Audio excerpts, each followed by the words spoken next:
Well, thank you all for your time. I know it's all valuable. I know we've been on here for now, I think I'm the seventh speaker, but just to give you a little background about myself is I've been serving with the Charlotte-Mecklenburg Police Department for about 23 years. Prior to that, I did 4 years as a law enforcement officer with the United States Air Force, and I've been involved with the torch run movement here in North Carolina for about 20 years.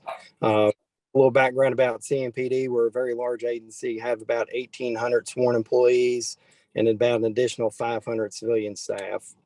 But talking about being a leader is this coming Thursday, I'm actually going to be promoted to major here with our agency. So I've been in place in a lot of different situations where I've been able to command and lead various different organizations and groups to reach that common goal.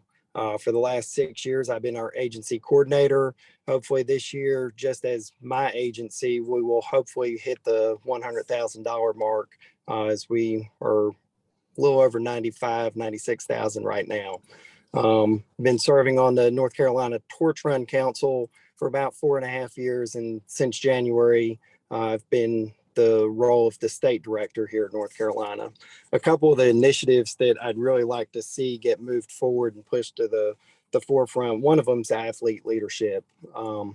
We've got over 4 million Special Olympics athletes, and we only have one athlete represented on council. Yet we have 25 law enforcement officers on council. And if we're talking about the inclusion in the revolution and the movement, we really need to increase that athlete representation and allow them to start taking some of that lead. This doesn't mean increase it all the way up to 25, but is it that far-fetched to have 4 or 5 of them on there where they rotate, they serve terms just like the law enforcement officers on council? Another big piece that I know, being at numerous different international conferences, is communication. There's always the hot topic, no information gets shared.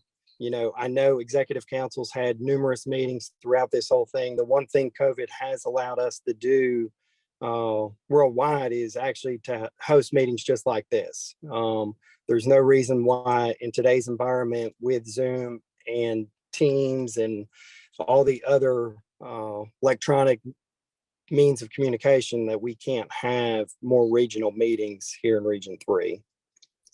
And the biggest push is also the partnerships and relationships.